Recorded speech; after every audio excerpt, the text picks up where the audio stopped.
Sushi রেস্টুরেন্টে কাজ করতে করতে এখন যখন বাসায় মাছ নিয়ে আনি তখনই আমার মনে হয় যে মাছটাকে আমি কাঁচাই খেয়ে ফেলি, কারণ রান্না করতে যে ঝামেলা। এখন আমি ভাবতেছি যে মাছটাই কাঁচা খাবো নাকি রান্না করে খাবো।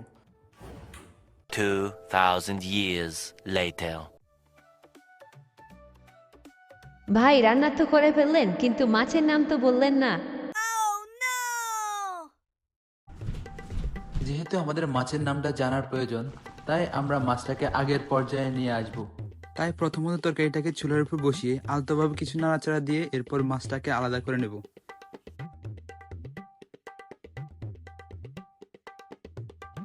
খালি মাছগুলোকে আলাদা করলে হচ্ছে না, আমার সব মশলা এবং তেল এগুলোকেও আমার উদ্ধার করতে হবে। তাই একে একে প্রথমে টমেটো সসটাকে উদ্ধার করব, এরপর পানিগুলো তরকারি থেকে আলাদা করে নেব। পানিগুলোকে ট্যাপের মধ্যে সংরক্ষণ করে রেখে দিই, এতে করে পরের বার ব্যবহার করতে পারবো। এবার হালকা একটু নাড়াচাড়া করে পেঁয়াজ থেকে সকল মশলাকে আলাদা করে নেব। এরপর একে একে রসুন বাটা,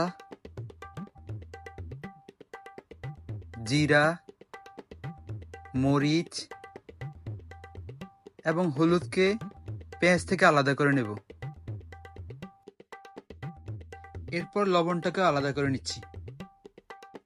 এবার আমি পেঁয়াজগুলোকে তেল থেকে আলাদা করার জন্য প্রথমে হালকা একটু নেড়ে নেব।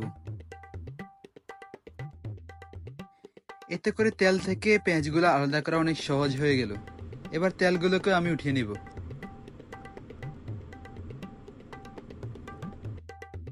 এবার আমাকে খুব দ্রুত সময়ের মধ্যে মাছগুলোকে ছুরি দিয়ে জোড়া লাগাতে হবে।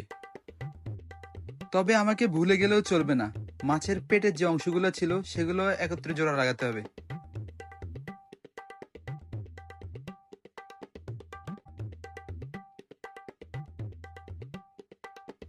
তো বন্ধুরা, খুব যত্ন সহকারে আমি ছুরি দিয়ে আমার সার্জারিটা সম্পূর্ণ করলাম এবং মাছটাকে আগের অবস্থায় নিয়ে আসলাম।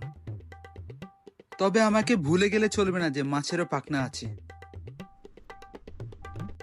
এখন আমি ছবি তুলে গুগল মামার কাছে মাছটির ব্যাপারে জিজ্ঞাসা করব।